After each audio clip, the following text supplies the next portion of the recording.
Welcome to Shivaji math hub.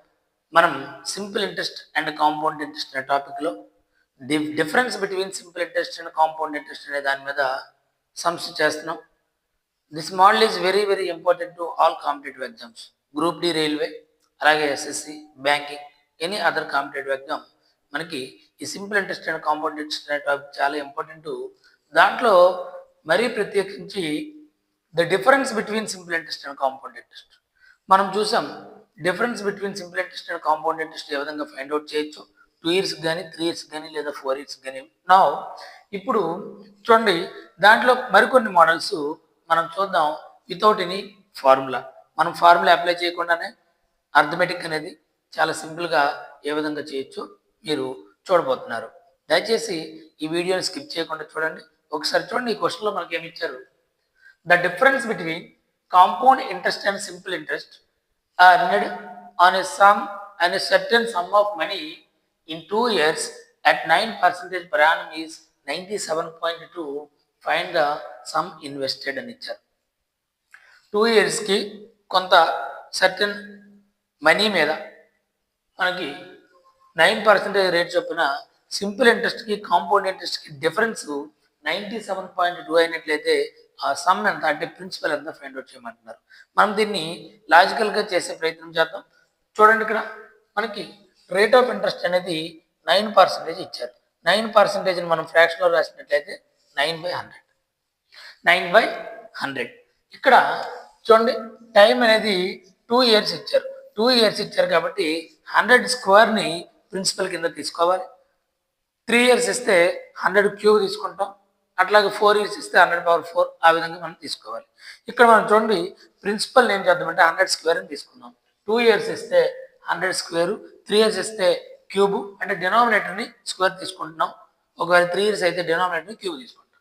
ఇక్కడ చూడండి, 100 square 10,000 అని చెప్పి తీసుకుంటాం. ఇది ప్రిన్సిపల్ అనుకోవాలి. ఇప్పుడు మనం చూసినట్లయితే మనకి టోటల్గా ఎన్ని ఇయర్స్?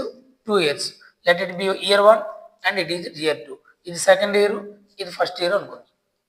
ఇక్కడ చూడండి, 9/100 ఇంటూ 10,000 చేసినట్లయితే ఫస్ట్ ఇయర్ ఇంట్రెస్ట్ అనేది వస్తుంది. 9/100 ఇంటూ 10,000 అంటే ఇక్కడ 2 zeros కి 2 zeros క్యాన్సిల్ అయిపోతుంది. 9 ఇంటూ 100 900. అంటే ఫస్ట్ ఇయర్కి 900, సెకండ్ ఇయర్ కూడా మనకి 900 రూపీస్ అనేది రావడం జరుగుతుంది. నా ఈ ఫస్ట్ ఇయర్లో ఉన్నటువంటి 900కి ఎగైన్ 9% తీసుకోవాలి, అంటే 9/100 తీసుకోవాలి. 9/100 ఇంటూ 900 అంటే మనకి 2 zeros క్యాన్సిల్ అయిపోయి 9 9s 81 వస్తుంది. ఒకవేళ డౌట్ ఉన్నట్లయితే ఒకసారి చూడండి. ఫస్ట్ ఆఫ్ ఆల్ 9/100 ఇంటూ 10,000 తీసుకుంటే ఇక్కడ 2 zeros క్యాన్సిల్ 900 వస్తుంది. ఈ 900 ఫస్ట్ ఇయర్కి సెకండ్ ఇయర్కి రాసాం. నెక్స్ట్ స్టెప్లో ఈ ఫస్ట్ ఇయర్లో ఉన్నటువంటి 900కి ఎగైన్ 9% అంటే 9/100 ఇంటూ ఇక్కడ ఉన్నటువంటి 900 తీసుకున్నట్లయితే ఈ రెండు క్యాన్సిల్ అయిపోతే 9 9s 81 వస్తుంది. సింపుల్ ఇంట్రెస్ట్ అంటే ఈ పై లైన్లో ఉన్నటువంటి రెండు వాల్యూస్ సింపుల్ ఇంట్రెస్ట్ అంటే 1800 ప్లస్ 1800 ప్లస్ 81 రెండు కలిపి కాంపౌండ్ ఇంట్రెస్ట్. అంటే కాంపౌండ్ ఇంట్రెస్ట్ 1800 81, ఈ పైన ఉండేది సింపుల్ ఇంట్రెస్ట్. ఇది ఎక్స్ట్రా ఏదైతే వచ్చిందో అదే డిఫరెన్స్ అవుతుంది రెండింటికి. ఇక్కడ కాంపౌండ్ ఇంట్రెస్ట్కి సింపుల్ ఇంట్రెస్ట్కి డిఫరెన్స్ 81 యూనిట్స్ వచ్చింది. అంటే మనం 10,000 యూనిట్స్ అనేది ప్రిన్సిపల్ కిందకి తీసుకున్నట్లయితే 81 వచ్చింది. అంటే ఇక్కడ చూడండి, 10,000 రూపీస్కి కాంపౌండ్ ఇంట్రెస్ట్కి అలాగే సింపుల్ ఇంట్రెస్ట్కి డిఫరెన్స్ అనేది 81 వచ్చింది. ఇలాంటి సందర్భంలో మనకి 97.2 అనేది డిఫరెన్స్ అయినట్లయితే 97.2 అనేది డిఫరెన్స్ అయినట్లయితే ప్రిన్సిపల్ ఎంత అవుతుంది అని అడుగుతున్నారు. ఇక్కడ మనం చూసినట్లయితే ఈ రెండింటికి క్రాస్ మల్టిప్లై చేసి ఈ 81తో డివైడ్ చేస్తే ఇక్కడ ఉండే రిజల్ట్ వస్తుంది. ఎందుకంటే ఈ క్రాస్ మల్టిప్లై రిజల్ట్ సేమ్ రావాలి, ఎందుకంటే ఇవి డైరెక్ట్ ప్రపోర్షన్లో ఉన్నాయి కాబట్టి. మరి ఇప్పుడు చూడండి, ఏం చేస్తున్నామంటే 10,000 ఇంటూ 97.2 బై ఈ రెండు క్రాస్ మల్టిప్లై చేసి 81తో డివైడ్ చేస్తే ఇక్కడ ఉండే వాల్యూ వస్తుంది బై 81. 9తో క్యాన్సిల్ చేద్దాం. 9 9s 81. చూడండి, 9 10s 90, 7 ఉంటుంది 2 72, 9 8s 72 పాయింట్ ఉంది. అగైన్ 9తో 9 1s 9, చూడండి 9 1s 9, ఇక్కడ 1 ఉంటుంది 18 అవుతుంది. 9 2s 18, డెసిమల్ ఉంది కాబట్టి 1.2. సో 10,000ని చూడండి 1.2తో మల్టిప్లై చేసినట్లయితే చూడండి ఇక్కడ డెసిమల్ ఉంది కాబట్టి ఒక నెంబర్ తర్వాత డెసిమల్ తర్వాత ఒక నెంబర్ ఉంది కాబట్టి ఇక్కడ మనకి ఏమవుతుందంటే ఇది 12,000 రూపీస్ అనేది వస్తుంది. 12,000 వస్తుంది. చూడండి ఇక్కడ 4 జీరోస్ ఉన్నాయి ఇక్కడ 3 వస్తుంది. ఎందుకంటే డెసిమల్ తర్వాత మనకు ఒక నెంబర్ ఉంది కాబట్టి. సో 12,000 అనేది మనకి ఇక్కడ ప్రిన్సిపల్ అవుతుంది. So 12,000 is the principal. చాలా సింపుల్. మనకి 2 ఇయర్స్ ఇచ్చిన 3 ఇయర్స్ ఇచ్చిన 4 ఇయర్స్ ఇచ్చిన ఎట్లాంటి ఫార్ములా కూడా మనం అప్లై చేయక్కర్లేదు. మనం జాగ్రత్తగా చేసినట్లయితే ఈ మోడల్లో సింపుల్ ఇంట్రెస్ట్ కనుక్కోవచ్చు, కాంపౌండ్ ఇంట్రెస్ట్ కనుక్కోవచ్చు, రెండింటికి డిఫరెన్స్ కనుక్కోవచ్చు, ప్రిన్సిపల్ కనుక్కోవచ్చు, అమౌంట్ కనుక్కోవచ్చు, అన్నీ కూడా మనం ఈ మోడల్లో చేసేయచ్చు. నెక్స్ట్ క్వశ్చన్ ఒకసారి చూడండి. నెక్స్ట్ క్వశ్చన్లో మనం చూసినట్లయితే చూడండి, if the difference between simple interest and compound interest on a certain sum of money for 2 years at 5% per annum is 16.32 rupees. Find sum. ఇక్కడ కూడా మన ప్రిన్సిపల్ ఫైండ్ అవుట్ చేయాలి. ఇక్కడ మనకి difference between compound interest and simple interest అనేది ఇచ్చారు. మనం చూసినట్లయితే 5% అని ఫ్రాక్షన్లో రాస్తే 5/100. ఇక్కడ మనకి ఎన్ని ఇయర్స్ ఇచ్చారు? 2 ఇయర్స్ ఇచ్చారు. కాబట్టి 100ని మనం ఏం చేయాలంటే దీని ముందు 5 1s 5 20s క్యాన్సిల్ చేద్దాం. 1/20 అనేది ఫ్రాక్షన్. ఈ డినామినేటర్లో ఉన్న 20ని స్క్వేర్ చేస్తే 2 ఇయర్స్ కాబట్టి స్క్వేర్ చేస్తే ఏమవుతుందండి? 400 అవుతుంది. ఎన్ని సంవత్సరాలు? 2 ఇయర్స్. కాబట్టి దీన్ని మనం ఫస్ట్ ఇయర్ అనుకుందాం, దీన్ని కూడా సెకండ్ ఇయర్ అనుకుందాం. ఇప్పుడు మనం ఏం చేయాలంటే 1/20 × 400 చేయాలి. 1/20 × 400 చేసినట్లయితే చూడండి ఎంత వస్తుంది? 220s. అంటే ఇక్కడ 20 వస్తుంది, ఇక్కడ మళ్ళీ 20 వస్తుంది. ఇప్పుడు అగైన్ ఫస్ట్ ఇయర్లో ఉన్నటువంటి 20 కూడా మళ్ళీ 1/20 చేయాలి. అంటే 5% తీసుకోవాలి. 1/20 × 20 చేస్తే అంటే 20/20 కదా, అంటే 1. ఇప్పుడు చూసినట్లయితే ఈ 1 ఏదైతే ఉందో ఇదే సింపుల్ ఇంట్రెస్ట్కి కాంపౌండ్ ఇంట్రెస్ట్కి టోటల్ డిఫరెన్స్. ఎందుకంటే సింపుల్ ఇంట్రెస్ట్ అంటే 20 + 20 40, కాంపౌండ్ ఇంట్రెస్ట్ అంటే 40 + 1 41. డిఫరెన్స్ అనేది 1 యూనిట్. అంటే 400 యూనిట్స్ కనుక ప్రిన్సిపల్ కింద మనం తీసుకున్నట్లయితే కాంపౌండ్ ఇంట్రెస్ట్కి సింపుల్ ఇంట్రెస్ట్కి డిఫరెన్స్ 1 యూనిట్ వచ్చింది. కాంపౌండ్ ఇంట్రెస్ట్కి సింపుల్ ఇంట్రెస్ట్కి డిఫరెన్స్ 1 యూనిట్ వచ్చింది. మరి ఇక్కడ ఇచ్చినటువంటి సమ్లో కాంపౌండ్ ఇంట్రెస్ట్కి డిఫరెన్స్ సింపుల్ ఇంట్రెస్ట్కి కాంపౌండ్ ఇంట్రెస్ట్ డిఫరెన్స్ ఎంత? 16.32 రూపీస్ అయినప్పుడు ప్రిన్సిపల్ ఎంత అవుతుందో ఫైండ్ అవుట్ చేయాలి. సేమ్ ఇప్పుడు కూడా ఈ రెండు క్రాస్ మల్టిప్లై చేస్తే ఎంత వస్తుందో ఈ రెండు క్రాస్ మల్టిప్లై చేస్తే సేమ్ రావాలి. అంటే ఇప్పుడు మేము ఏం చేయాలంటే 16.32 × 400/1 వేయాలి. అంటే 1 డినామినేటర్లో ఉన్నా లేకపోయినా ఒకటే కాబట్టి మనం ఏం చేద్దామంటే 400 × 16.32 తీసుకుందాం. చూడండి 0 0 2 zeros 4 2s 8, అలాగే 4 3s 12 1 ఉంటుంది, 4 6s 24 + 1 25 2 ఉంటుంది, 4 1s 4 + 2 6. డెసిమల్ తర్వాత 2 నెంబర్స్ ఉన్నాయి కాబట్టి ఇక్కడ డెసిమల్ పెట్టుకుంటే 6,528 అనేది ఇక్కడ మనకి ప్రిన్సిపల్ అవుతుంది. 6,000 చూడండి 6,528 6,528 ఆప్షన్ బి అనేది రైట్ ఆన్సర్ అవుతుంది. So simple interest and compound interest మీద మనం చాలా సింపుల్గా ఆన్సర్స్ చేయొచ్చు. నెక్స్ట్ క్వశ్చన్ చూద్దాం.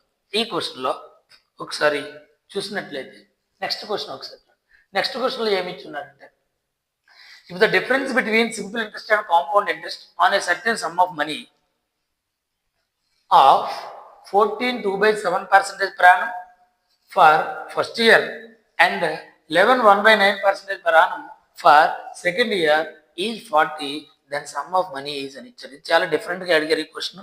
మరి దీన్ని ఎంత లాజికల్గా మనం ఆన్సర్ చేయొచ్చు మీరు ఒకసారి చూడండి.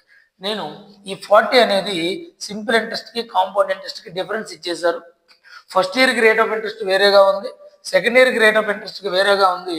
ఇక్కడ మనం ప్రిన్సిపల్ అనేది ఫైండ్ అవుట్ చేయాలి. చూద్దాం. ఇక్కడ మనం చూసినట్లయితే 14 2/7%ని ఫ్రాక్షన్లో రాసినట్లయితే 7 14s 98 + 2 100 అంటే 100/7. చూడండి 100/7 100. ఎందుకంటే 100/7 ఫ్రాక్షన్ మన పర్సంటేజ్ ఫ్రాక్షన్లోకి మార్చాలంటే 100/100 చేయాలి కాబట్టి చూడండి 100/7/100 అనేది 700 అయిపోతుంది. అంటే ఇది ఏమవుతుందంటే ఫ్రాక్షన్ 1/7 అవుతుంది. ఇది ఫస్ట్ ఇయర్కి ఉన్నటువంటి interest rate of interest first ఇయర్కి 1/7 అనమాట. నవ్వు సెకండ్ ఇయర్ చూద్దాం. 11 1/9%. 11 1/9% ఫ్రాక్షన్లో రాసినట్లయితే 9 11s are 99 ప్లస్ 1 100 బై 900. ఎందుకంటే 9 ఇది 100 అయిపోతుంది, 900 9/100 900 అయిపోతుంది.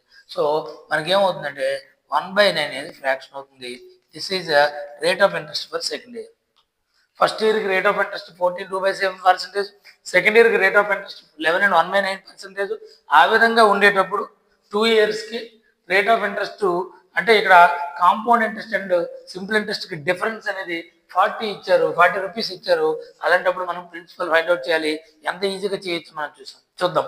ఇక్కడ చూడండి 1/7 1/9 ఉన్నాయి. ఈ 7కి 9కి ఎల్సిఎం తీసుకుందాం. ఎల్సిఎం అనేది అంతా 63. 7కి 9కి ఎల్సిఎం 63. అంటే మనం ప్రిన్సిపల్ కింద 63 యూనిట్స్ తీసుకుందాం. 63 యూనిట్స్ ఫస్ట్ ఇయర్, అలాగే ఇది సెకండ్ ఇయర్ అనుకుందాం. 63 యూనిట్స్ అనేది ప్రిన్సిపల్, ఎందుకంటే ఇది 7 9 9 7 63 అనేది ఎల్సిఎం. ఇప్పుడు ఫస్ట్ ఇయర్కి రేట్ ఆఫ్ ఇంట్రెస్ట్ 14 2/7 కాబట్టి ఫ్రాక్షన్ 1/7.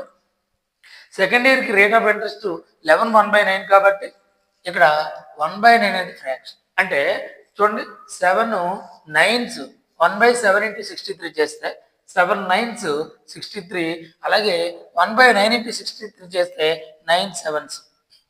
ఇది ఈ లైన్లో ఉండేది సింపుల్ ఇంట్రెస్ట్. సింపుల్ ఇంట్రెస్ట్ అంతా 16 యూనిట్స్, 9 + 7 16 యూనిట్స్. మరి కాంపౌండ్ ఇంట్రెస్ట్ కావాలంటే ఈ ఫస్ట్ ఇయర్లో ఉన్నటువంటి 9కి అగైన్ మనం సెకండ్ ఇయర్కి, ఫస్ట్ ఇయర్ నుంచి సెకండ్ ఇయర్కి రేట్ ఆఫ్ ఇంట్రెస్ట్ సెకండ్ ఇయర్కి ఎంత 1/9. అంటే దీనికి మనం ఏం చేయాలి 1/9 చేయాలి. అంటే 9 into 1/9 చేయాలి. 1/9 చేసినట్లయితే 9కి క్యాన్సిల్ అయిపోతుంది, 1 యూనిట్. అంటే ఇక్కడ కాంపౌండ్ ఇంట్రెస్ట్కి సింపుల్ ఇంట్రెస్ట్కి డిఫరెన్స్ 1 యూనిట్. ఇక్కడ కాంపౌండ్ ఇంట్రెస్ట్ ఏమవుతుందంటే 9 + 7 16 + 1 17 అవుతుంది. అలాగే ఇక్కడ సింపుల్ ఇంట్రెస్ట్ అయితే 16 అవుతుంది. Difference 1 unit. ఇదే difference between simple interest and compound interest. ఇక్కడ డిఫరెన్స్ ఎంత 63 అనేది ప్రిన్సిపల్ అయినట్లయితే కాంపౌండ్ ఇంట్రెస్ట్కి సింపుల్ ఇంట్రెస్ట్కి డిఫరెన్స్ అనేది 1 యూనిట్. మరి మనకిచ్చిన డిఫరెన్స్ ఎంత 40 ఇచ్చారు. అలాంటి సందర్భంలో ప్రిన్సిపల్ ఎంత అడుగుతున్నారు. ఇప్పుడు మనం ఏం చేయాలి, క్రాస్ మల్టిప్లై చేసి దీంతో బై చేస్తే ఇక్కడ ఉండే వాల్యూ వస్తుంది. కాబట్టి 63 × 40/1 అంటే మనం డినామినేటర్ 1 రాయాల్సిన లేదు. సో రిజల్ట్ చూడండి 0 4 3s are 12 1 ఉంటుంది, 4 6s 24 + 1 25. అంటే 2520 అనేది మనకి ప్రిన్సిపల్ అవుతుంది. 2520 అనేది ప్రిన్సిపల్ అవుతుంది. మరి చూడండి ఎలాంటి ప్రాబ్లం ఇచ్చినా కూడా మనం simple interest and compound interest అనే దాంట్లో వితౌట్ ఫార్ములా మనం ఈజీగా చేయొచ్చు.